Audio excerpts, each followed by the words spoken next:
네, 안녕하세요. 마루보스 전문회사 마루넷입니다.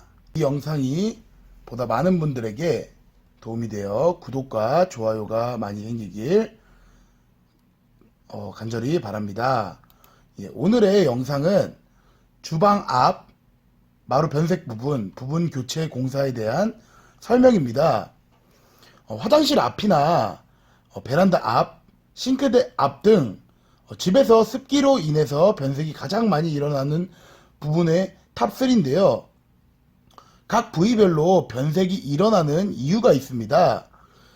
먼저 베란다 부분은 보통 덜 닫힌 문이나 방수가 안 되는 외벽을 타고 온 물에 의해서 마루 변색이 많이 일어나게 됩니다. 또한 화장실은 젖은 발 등으로 인해서나 문 틈으로 나온 물, 그리고 발매트를 자주 환기를 안 시켜줘서 이런 습기로 인한 변색이 잦고요.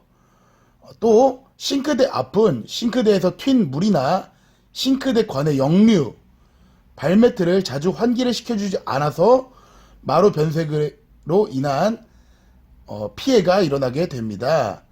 오늘의 현장은 부엌 쪽 전반이 변색이 일어나서 부엌만 부분 교체 공사를 필요하셨습니다. 사진에서 싱크대 밑부분은 길게 이렇게 여러 칸에 걸쳐서 변색이 일어나고 반대쪽 벽 앞부분도 찍힘이나 길게 그인 스크래치가 있어서 주방 쪽을 철거하고 보수하는 형태의 마루 공사를 진행하였습니다. 예, 여기서 자주 하시는 질문인데요. 싱크대 앞만 그러니까 계단식처럼 철거를 하여 부분 교체를 하면 되지 않을까요? 라는 질문이 굉장히 많습니다. 뭐 여러 가지 활용하여 방 변색 부분이나 이제 베란다 변색 부분에 대해서 이렇게 많은 질문들을 주시는데요. 정답은 때에 따라서 다릅니다. 이 현장 같은 경우에는 싱크대 앞에 여러 칸에 의한 변색이 있지만 반대편도 오염이 있었고 주방 전반이 상태가 좋지 않았습니다. 그래서 이제 주방 전체를 철거해서 주방 쪽만 부분 교체를 한 거고요. 하지만 보통 계단식 철거하여 부분만 철거해서 살리는 경우가 좋을 경우도 있습니다.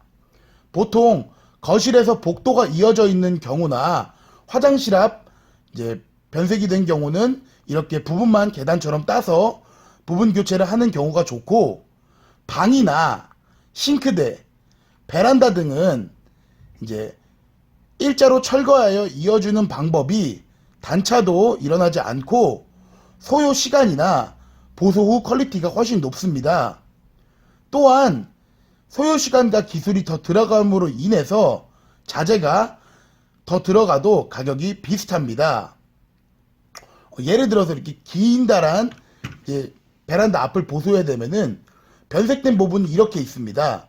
이제 이렇게 된 부분만 보수하는 경우도 있지만 이제 이 남은 부분이 이렇게 일자로라고 생각을 해서 이 남은 부분이 많지 않을 때는 차라리 이렇게 일자로 쭉 뜯어가지고 보수를 하는 경우가 훨씬 더 퀄리티나 시간적으로 덜 들어가서 이제 이쪽만 이렇게 보수를 보는 경우랑 가격이 비슷한 경우도 있습니다. 예, 두 번째 장은 공사에 관한 이해인데요. 마루보스 공사는 이런 한마드리를 이용하여 마루와 시멘트를 깎아서 마루를 철거하는 작업을 갖습니다.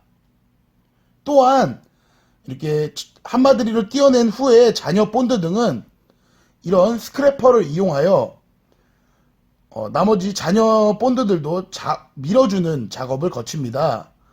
이런 작업으로 인해서 엄청난 소음과 엄청난 먼지가 동반하게 됩니다. 소음의 경우는 그래서 아파트의 경우 관리사무소에 공사 신고를 꼭 하셔야 합니다. 아파트에 따라서 단순히 일정과 소요 시간을 말해서 공사 신고를 처리해주는 경우도 있지만 엘리베이터 사용료나 이웃 주민에게 서명을 받아야 하는 경우도 있습니다. 사전에 공사 신고를 안 해주시면 엄청난 소음으로 인해서 민원이 제기되어 중간에 공사가 중단되는 경우도 있습니다. 또한 엄청난 먼지는 이런 사진에서 보듯이 카바링을 이용하여 비닐로 된 벽을 만들게 됩니다. 그래서 먼지가 날리는 것을 최대한 차단하지만 이런 비닐벽을 만들어서 차단하는 작업을 보양 작업이라고 합니다. 이런 보양 작업을 하더라도 먼지가 엄청나게 발생하여 집 전반에 먼지가 날리는 것이 사실입니다. 이런 마루를 이렇게 철거하게 되면은 이제 마루가 시멘트 상태가 되고 이제 그 시멘트 상태에다가 본드를 발라서 기존의 마루와 이어서 이렇게 마루를 시공하게 됩니다.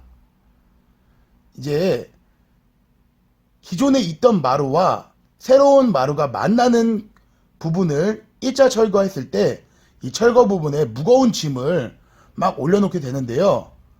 이 무거운 짐을 올리는 이유는 기존의 자재에 맞춰서 새 자재를 재단하여서 껴 맞추게 됩니다.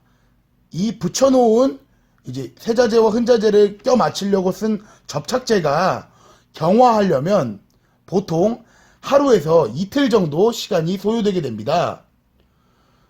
그동안만 짐을 채워주지 않고 마루를 눌러주기만 해도 마루가 이제 위로 솟아버리는 현상을 막을 수가 있는데요.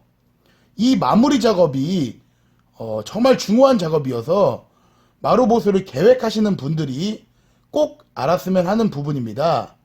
제가 이렇게 영상을 찍고 블로그에 올리고 공사 끝나고 설명을 하면서 몇 번을 강조하고 당부하며 부탁을 드리면서 나와도 바로 짐을 치우고 청소하는 분들이 정말 계십니다. 그러면은 마루가 이렇게 위로 타고 솟아버리게 되어서 재보수를 신청해야 되는 경우가 생깁니다. 이런 무거운 짐을 눌러주는 경우는 보통 강화마루를 제외하고 모든 마루들이 이 작업을 거치게 됩니다. 강화마루도 다른 자재를 이용해서 일자 보수를 하면은 이 작업을 거치는 경우도 있습니다. 마루 부분 보수 많이 알아야 재보수가 없고 좋은 업체를 골라야 정확한 공사를 할 수 있습니다. 저희 마루넷의 1:1 프리미엄 맞춤 상담을 통해서 마루 보수 공사의 견적을 받아보세요. 마루에 관한 모든 것, 마루가 궁금할 땐 마루넷. 감사합니다.